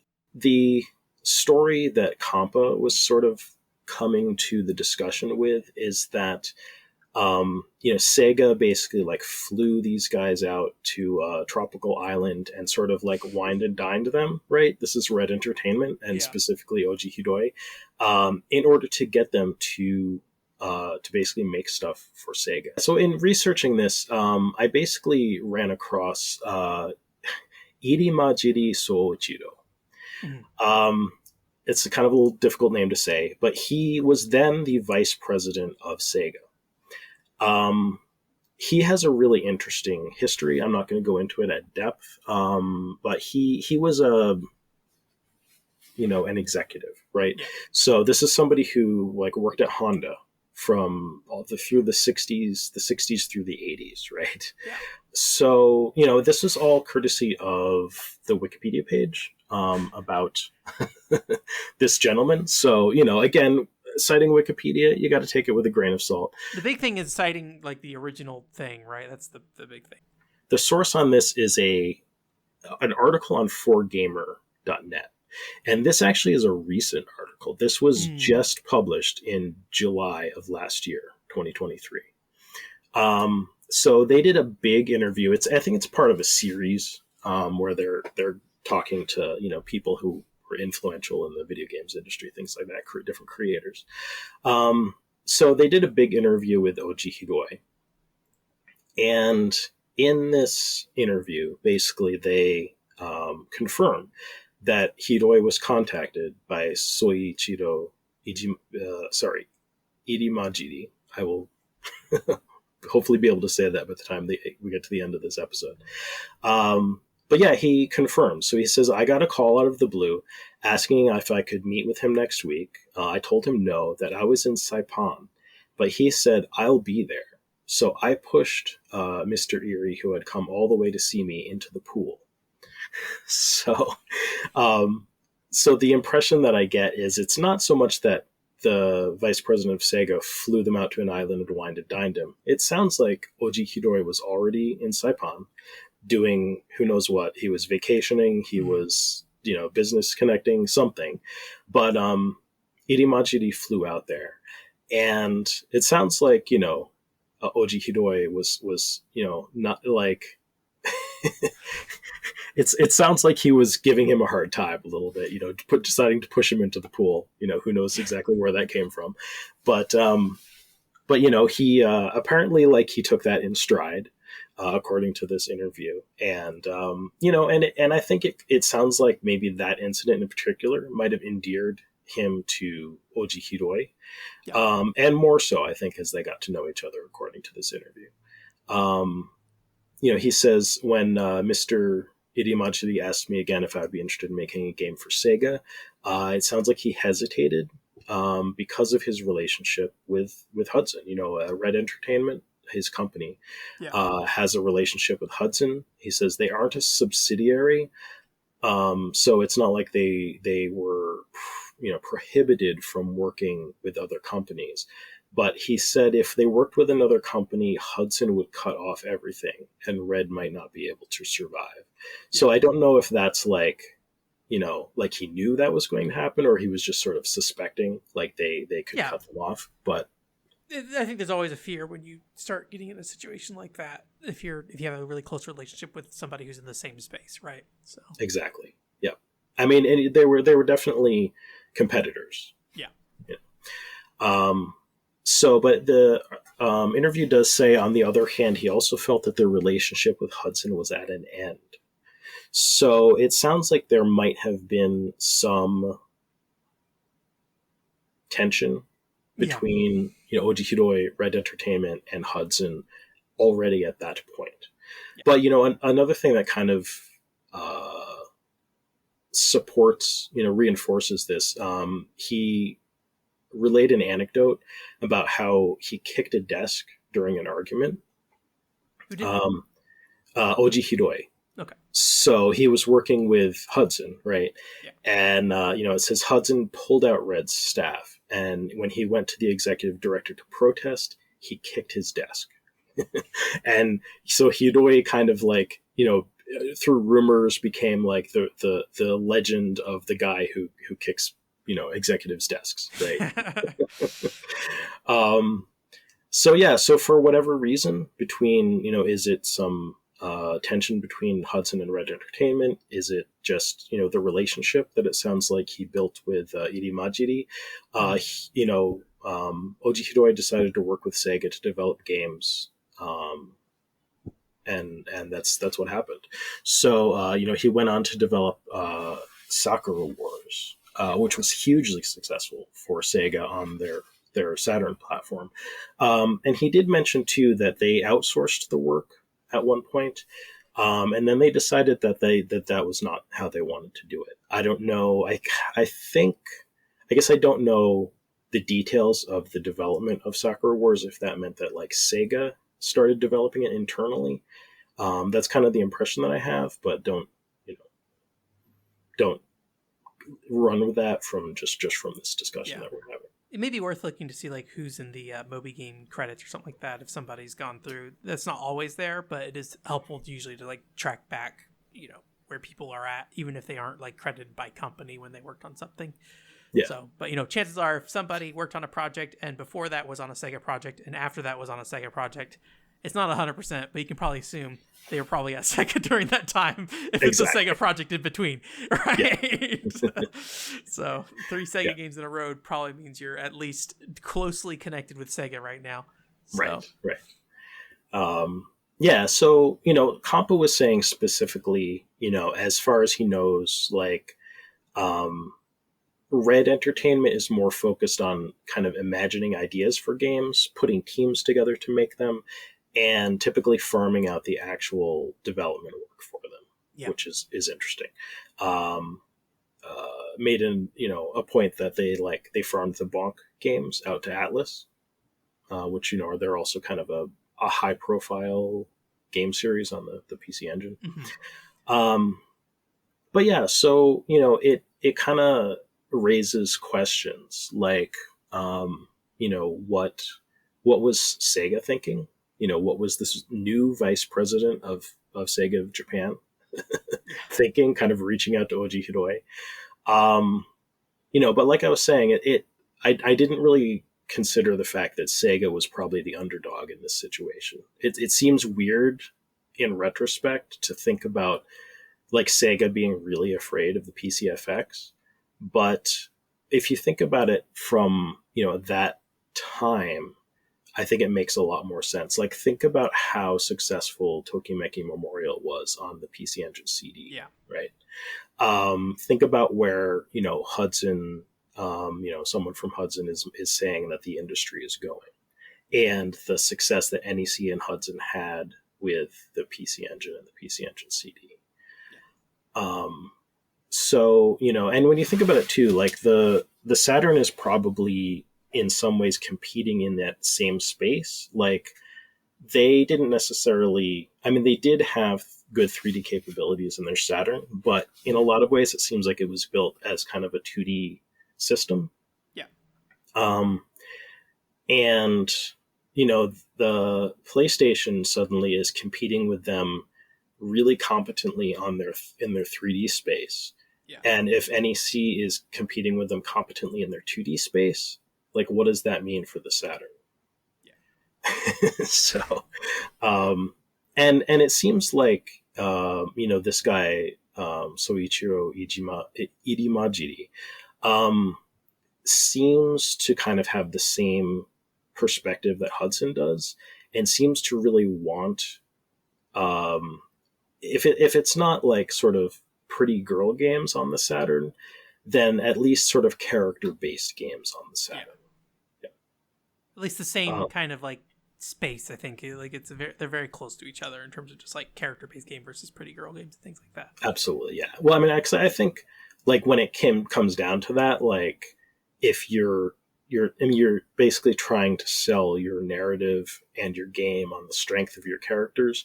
It does kind of make sense that like pretty girl characters ended up being kind of the popular characters, right? Yeah. So anyway, like, the Saturn went on to become like kind of the home of a lot of the console-based gal games of that generation. They had, like, for instance, an Edoge developed by Elf exclusively for the Saturn, the people of Nonobura Hospital. That basically, I'd have to check. I got some sales numbers. I think these were directly from Compa, but like that game outsold Street Fighter Alpha 2 in Japan. Yeah, that's something that Compa brings up a lot, is that like the games that sold well in America, or at least you would think would sell in America, how much they actually did, on the Saturn's kind of another thing. But the games that people view as like kind of these very important games on the Saturn often are actually second to a lot of other games that a lot of Americans for a long time, or at least Western countries in specific, I don't know. Let me say at least America, but Western countries in specific, but I can definitely speak as an American in the space that I've been in, is that those games were often de-emphasized and were called shovelware and stuff like that, right? That they were basically called not worth our time. It's this weird Japanese thing that we don't understand, and so therefore it's bad kind of thing, right? But meanwhile, it is also like the 18th best-selling game on the Saturn, right? Yeah, so... yeah. And I mean, I think a lot of that is like sort of easily waved away by just, just like, oh, it's Japan, it's weird, Yeah, yeah.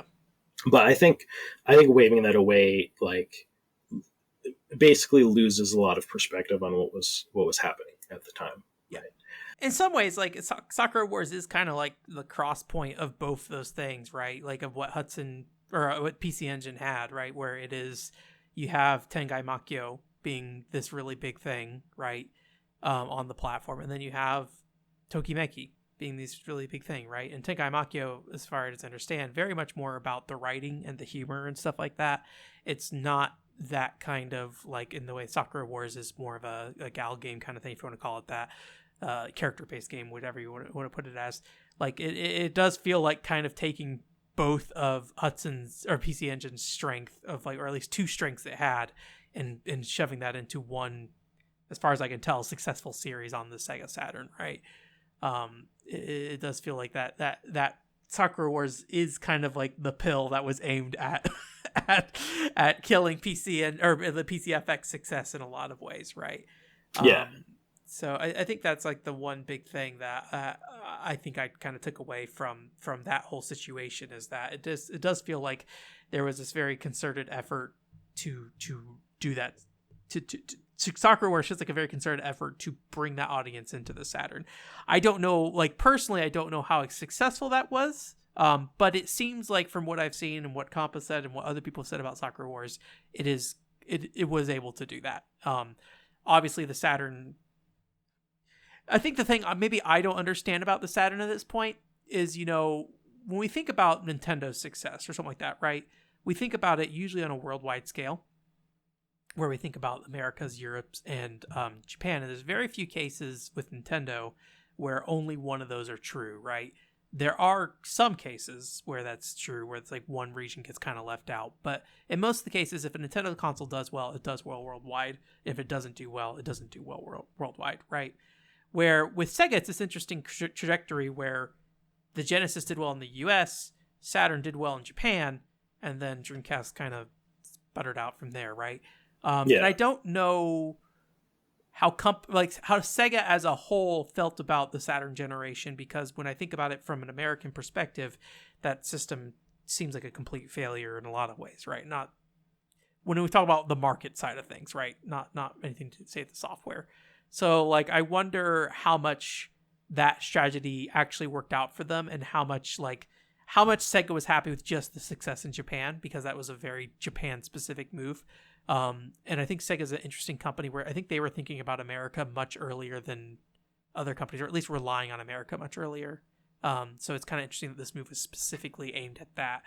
But, I guess the big thing is I don't really know what the corporate sentiment around the Saturn was if you were a Japanese executive, right?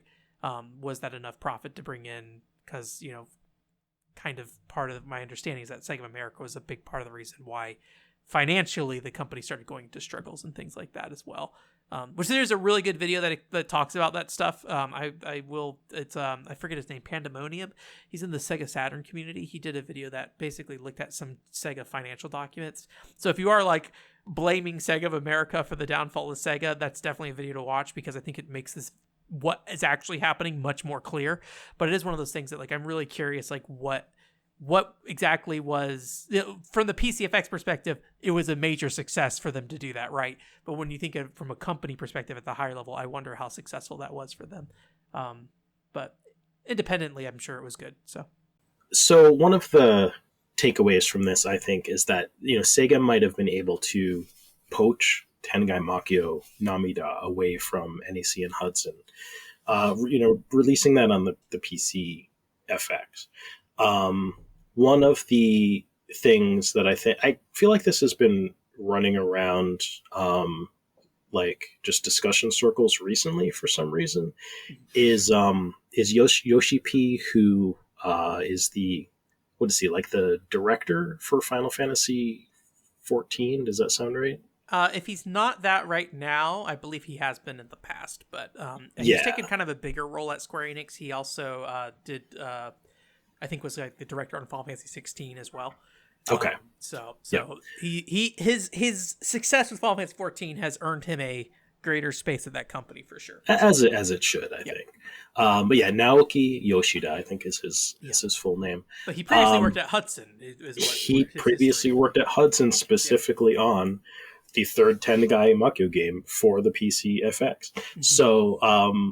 So yeah, I actually found an interview with him. It's actually not super recent. I think it was from 2016.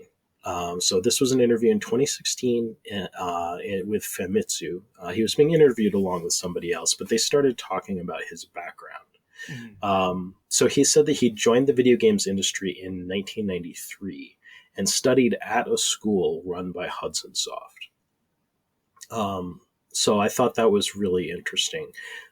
He had an internship with Hudson Soft, and basically he really wanted to write, you know, for games. So his desire to basically be a scenario writer got him placed working on the Far East of Eden series, also known as the Tengai Makyo series. And he eventually worked directly, maybe I shouldn't say directly under, but he worked under OG Hiroi's supervision for his writing tasks on that game, which I thought was really interesting. So, you know, he was officially working on a PCFX game. A weird lineage to track back to, I feel like. Although I would be curious how many people, like, in the industry, modern industry, had some involvement with PCFX. It'd be interesting to try to track down who those people are. Yeah, absolutely. At the very least, as somebody who is maybe the only person in America who talks about Unix all the goddamn time, I should probably figure out where those people went and what they did, right, at some point. But for Unix, at least, specifically, for my own benefit. But in some ways, I think that is very relevant to PCFX. So, But yeah, so I mean, I think one of the takeaways from like his interview in particular, when we're trying to figure out, like, I think one question people have is like, how far along was this game, and, you know, especially why did it never come out? So I mean, he mentioned that, like, no matter how many hours he worked or how many like nights he spent at the company, you know, like, it sounds like he was really dedicated to his work. He said he was happy every day. He was enjoying what he was doing. The only thing he says on the release of the game, he says, you know, however, for various reasons, this important game was not released. Yeah. So, you know, I think that, like, you know, he was aware, obviously, it was a high profile potential upcoming release, and all we get is for various reasons. Yeah. Some people have speculated, because of this next line, about how far along in development the game was. He says Namida, and this is Tengai Makyo Namida, was about breaking 7 mirrors, and we actually had completed the process of breaking 6 mirrors. Mm-hmm. So from that, it sounds like you could imply that it was 85% done. But I want to say in this context, I don't know that we can assume that the game was 85% playable, right? I would say it's more likely that the scenario and the actual script writing was probably around 85% written. Yeah, it seems like I think if I'm correctly looking at what you had put down, Yoshida's like largely involved in like character dialogue in towns and stuff like that, right? Like town dialogue. Yeah. So it sounds like that would be the context of him working with the project. Is if he was talking about that. That doesn't necessarily mean that's the case, but I think it is too broad of a statement to say that it's a video game that's actually playable up to 85% of the way. And also, what does it mean to be playable 85% is a very other thing. Like, video game development is not always something you could just track with, like, a percentage, right? That was kind of the thing you hear all the time is, like, everyone dreads having to say how complete their video game is. Yeah. So. I mean, you talk about doing the other 90% once the first 90% is done. Yeah. So. But yeah, and I mean, I think that would feed into also like how little we really saw of like actual footage of the game. You can't really show off a script, right? Yeah. So. I think it is one of those things because the thing that really got shown off was just a FMV video of like a character. There's like some displays. I forget what event it was, but they had like kind of a very if you ever watched Lane, there's like the whole like tower of CRT monitors and stuff like that. I think is like that kind of image that comes from some of that like 90s kind of like computer connected world kind of thing. And one of the displays they had at one of these events, I forget which one, they had like a tower of monitors showing PCFX games, basically. And that was the thing that was you could see in the background as the Namida like intro. It's like basically a character face and then the mirror would spin and then another character face would appear on screen and stuff like that. And I think that the criticisms of that is like that's all that anybody ever saw of the game, right? Yeah.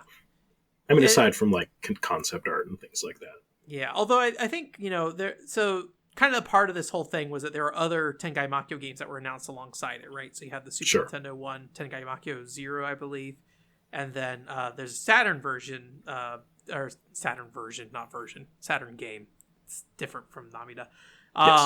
That was also announced at the same time. And if you look at the Saturn game, visually it is still very much like based in that like 2D aesthetic kind of thing. They're not like trying to push like a Final Fantasy VII approach of 3D models and stuff like that. Just based off my surface level impression, I have not played this video game. And so I'd imagine the PCFX version probably would, like when we think about it gameplay wise, probably would still be within that vein, I would imagine. Yeah, I would assume it would be taking its cues from like the Tengai Makyo games on the PC Engine CD. Yeah. Which I don't know if like, do you know if like animations were a part of the combat? Was that like part of it, like having those big splash screen? Like, I don't know how to describe it. You know how like there's some PCFX RPGs like that one you asked me to play. God, what was it called? The one with the girls. Lancaster? No, it's the like one with the sense of humor. The Neptunia games. Girls. No, it's PCFX game. 3 girls. Firewoman Motoigumi. No, not even that. the other game with 3 girls. There's like a Super Nintendo game in the same series. She's got a sword. She runs to school. Yeah, and she has to fight demons on the way. Yes, Makeduna, Makendo Z.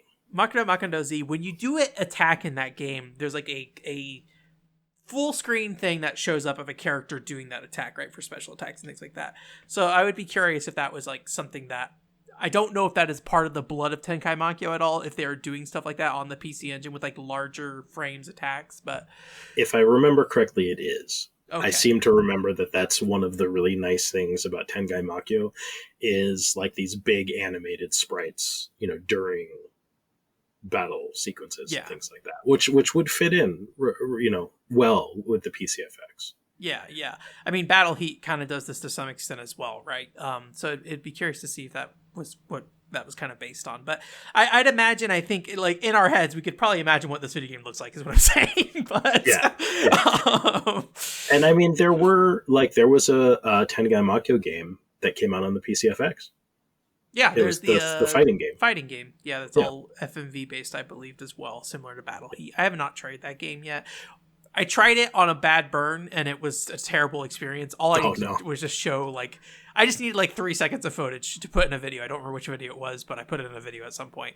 But yeah, it was a nightmare. I have to do a better burn next time. I was using like a normal CDR with that, or I switched over to archive quality CDRs, and that was better. So, but yeah, I mean, these games that also got announced did come out at some point, right? And but it is one of those things that I think we think a little bit about, like, you know, the PCFX version being the next mainline one and things like that.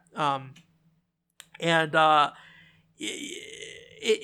guess it's like one of those things where, like, Hudson like regularly kind of published games on other platforms already. That was like even true during the PC Engine era and things like that. So even though Tengai Makio 3 didn't happen on the PCFX, I guess I wonder, like, how much does like the business behind it play into the fact that it got canceled? I guess maybe that's where I'm trying to get into with that. Sure, absolutely. I mean, Compa was speculating on this as well, and so his speculation was that it there could have been some sort of like contractual agreement to release the game on the PCFX, and because something happened with development for that to fall through, basically they, like, Tengai Makio 3 was never really able to be released on another platform in the same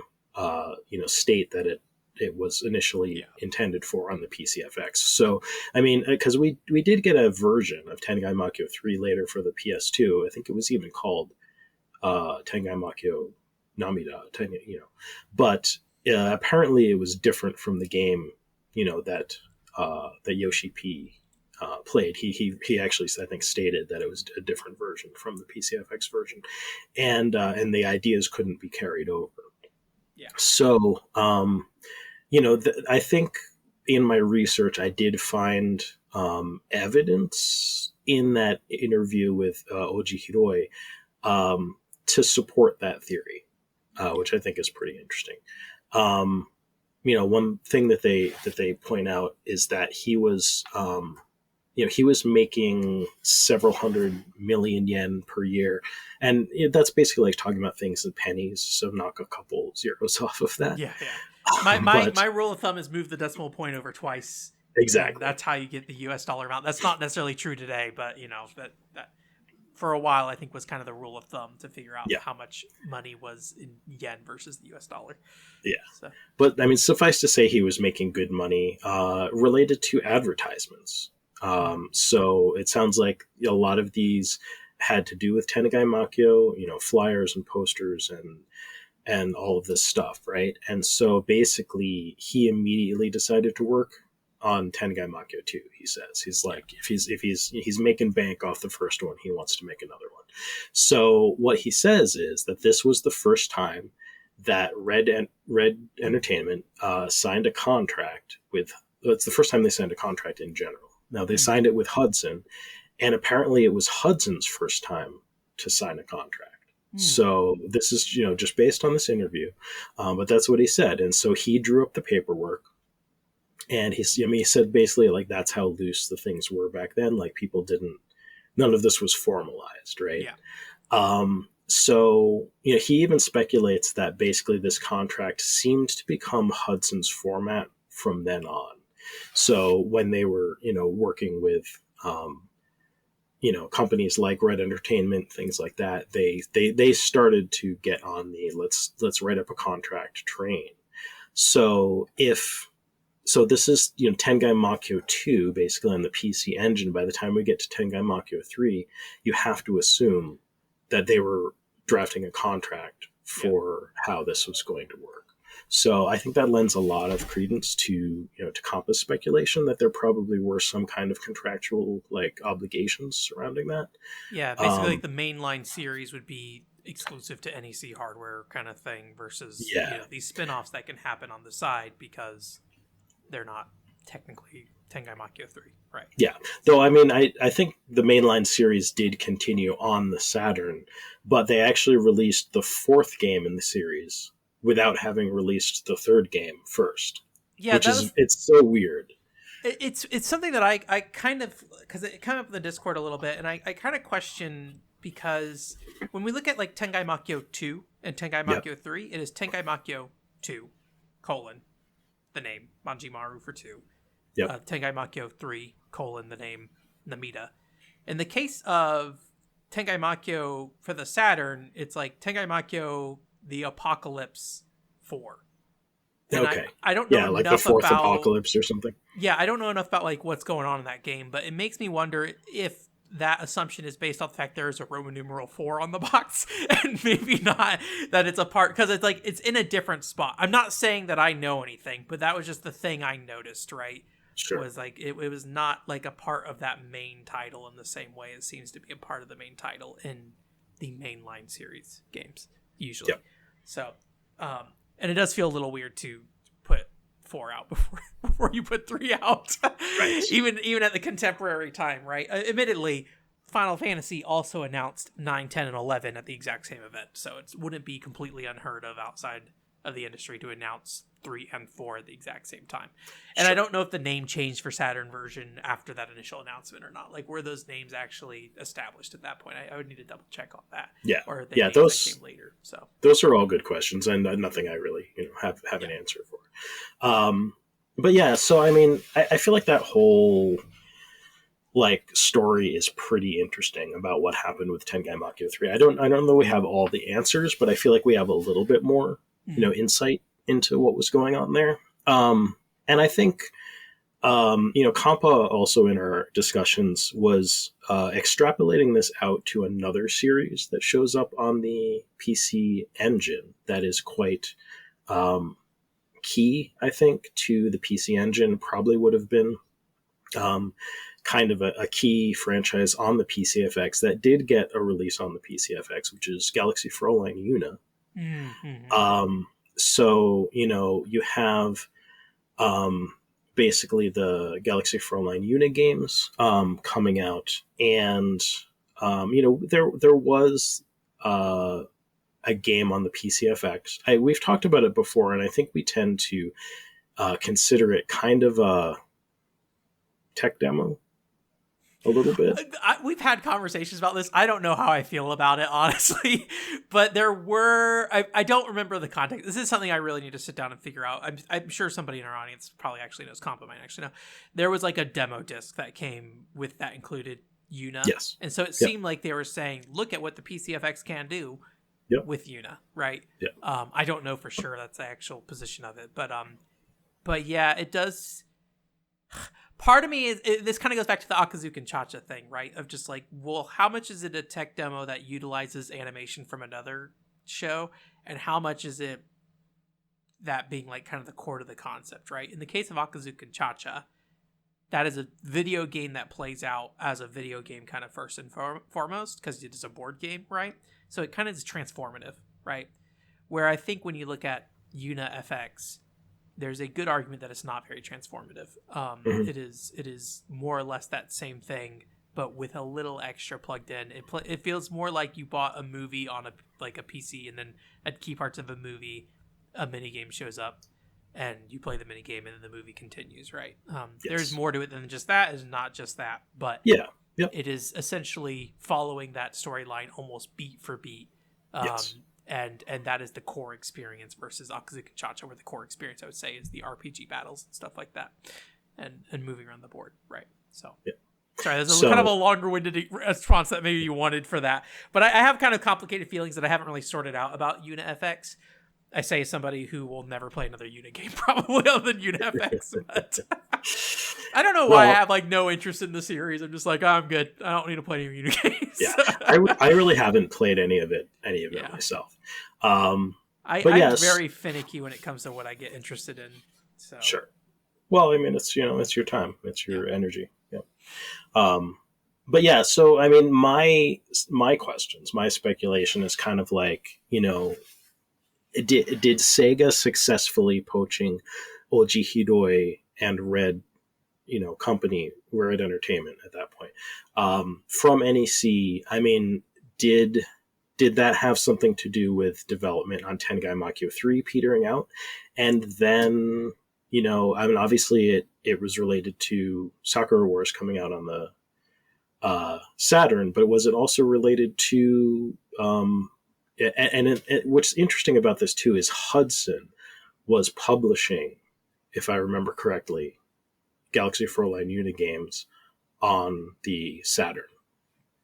So, did it have to do with that as well? And, I'm almost wondering if like it kind of opened the door for Hudson maybe too, to just say, because we're wondering like what happened between Hudson and NEC. I feel like it's clear just circumstantially as, observers decades later that like something happened and Hudson basically stopped giving the support to the PCFX and the NEC and moved that over to the Saturn. So I think assumed that was just kind of where the market went. But I wonder what this whole thing with Red Entertainment had to do with that, if it had anything. Yeah, cause it's kind of complicated, right? Because Hudson does have a history of publishing in other consoles, right? That is not just because they did it with PCFX doesn't necessarily mean that was like a specific sign of something, right? Just because that is something that they had done. Yeah. I mean, even Sega like published things on Nintendo consoles and that sort of thing. Yeah.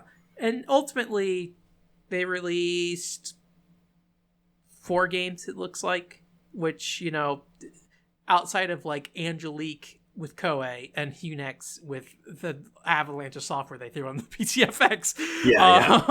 Like that is like the one of the most premier developers on the system. Admittedly, if you want to make an argument about Yuna not being like a full video game, right? That's another thing. Yeah, but also like when did that happen though? Because I have a feeling that all of those games were pretty early in the system's lifespan. Yeah.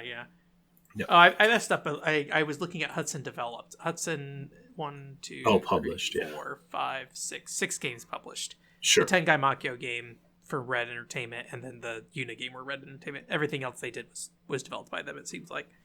Yep. So, looking at the Wikipedia page for PCFX games list as a quick reference here, I would need to. I think. From my experience, this list has been fairly accurate in the past, but I have not really done huge scrutiny on this list. Sure.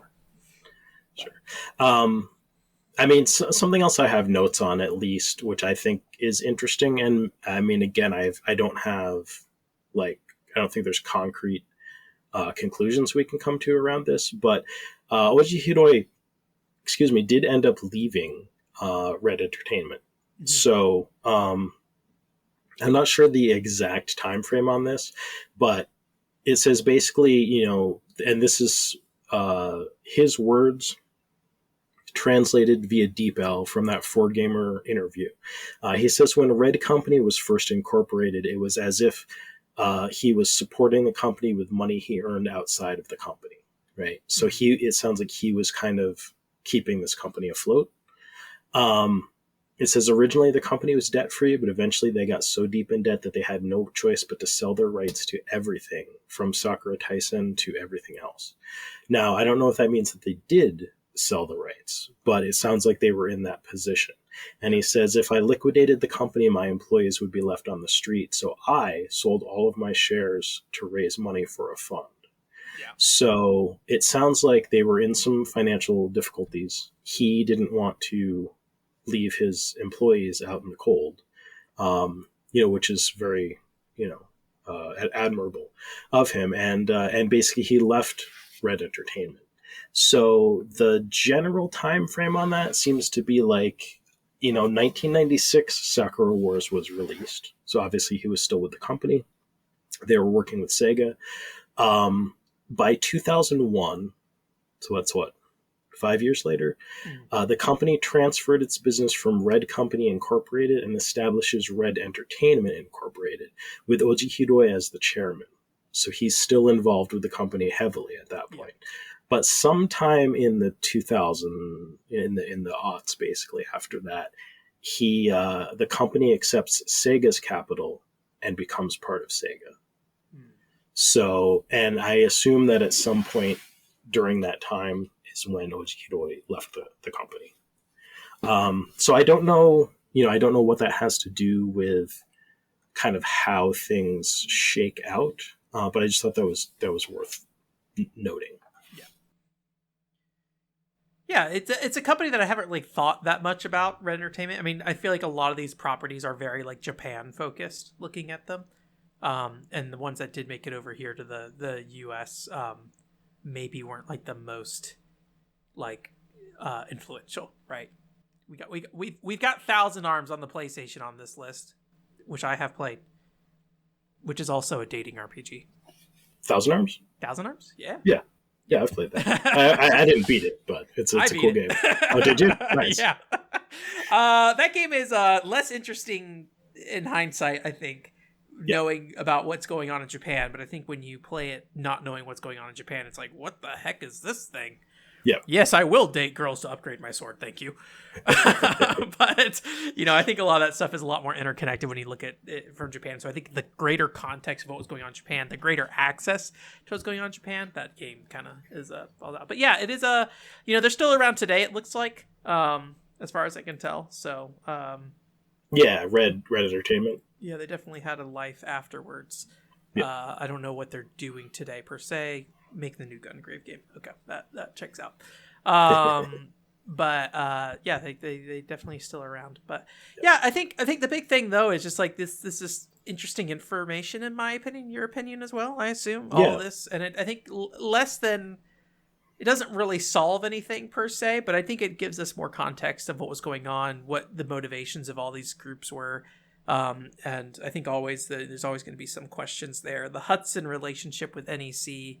I think there probably is, I would imagine, some resources out about that stuff, so better understanding that stuff. But I think the fact that like they were aligned together in kind of their strategy, at least according to Meijing, it seems like that there was that necessarily that Anime Directive was not the point of pain, right? Right. It sounds like that there's some other pain point that ultimately kind of led to that falling out, and it could literally just be down to Sega meddling in enough that the platform lost its traction, and like so Hudson didn't feel as obligated to the NEC platform, right? Yeah, I feel like that's like a rather likely conclusion, just from the information we have available to us so far. And I think over time, just like relationships with different organizations change, and sometimes the relationship you have with organizations sours over time, right? And so two companies might drift apart, as you do when it's time for two companies to divorce. I don't know. But anyways, but yeah, I thought that was like a really productive, just kind of like one of those things. Again, it's like it's not like this information isn't out there. It's just a matter of finding the information that seems interesting, right? And trying to add it to the conversation a little bit and try to better understand what's going on. But I think it's one thing that I still feel a little guilty that I feel this way, but I do think a lot of times I'm always kind of disappointed when I hear. When people talk about the PCFX, when they're just like, why did they make such a dumb decision about this approach, right? I don't necessarily think... I think a lot of times just you need the context for what's happening in the industry. There's a lot more things than just making a good video game, right? You can make a great video game and it doesn't necessarily sell, right? And so pushing on shooters and things like that, well, maybe, there's a niche for that today, right? When we're talking about the late 90s and stuff like that, I think it's really challenging to justify that if you're looking at it from a corporation perspective.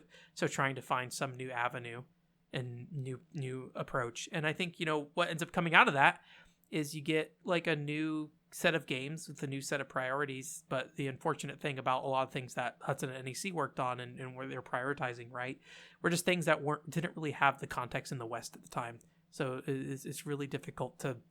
If that is like your vision of what NEC should be, is what the PC Engine is in the West specifically, right? And the things that you imported because they're accessible, right? Because there's a lot of stuff on the PC Engine that you just wouldn't import because you'd be like, I can't read Japanese text, right? Yeah. So there's a ton of mahjong games and romantic adventure games and all that kind of stuff. And so that's not a part of your image of the system and the company, right? And we all kind of build this idea of like what these companies are and what their priorities are when it's really more complicated than that, I think. I think you'd say that about any company. It's part of why, like, I think it's better to kind of embrace a company for what it is in that moment, rather than like expect it to be that forever in a lot of ways, right? When you talk about like making games and things like that, right? In my opinion. So, but that's me just being. I think I'm always just a little sad when it comes up of just like, oh, the PCFX is a console that shouldn't have existed. I'm like, I think it should have existed. I think it should exist. I think it's a pretty interesting little guy. Me too. So. Me too. And I think it's a much more like fascinating sort of story too. If it's like, maybe, the reason that the PCFX kind of went down the way that it did was because of, Sega. Did Sega kill the PCFX, more or less? I mean, the Saturn was definitely the console that was successful in the space.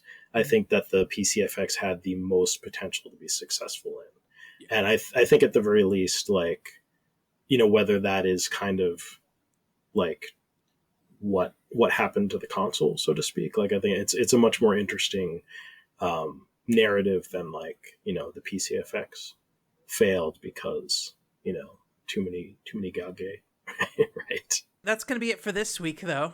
This month, I say this week because my other podcast is weekly. This time frame of this podcast, this episode.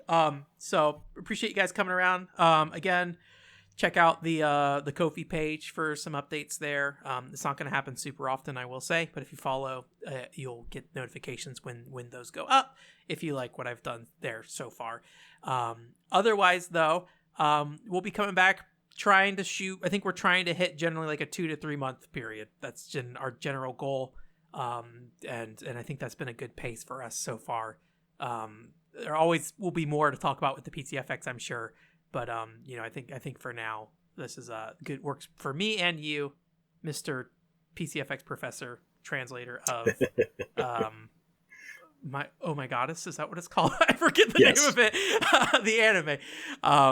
Give you time between podcasts to recover your work on hard drives that died.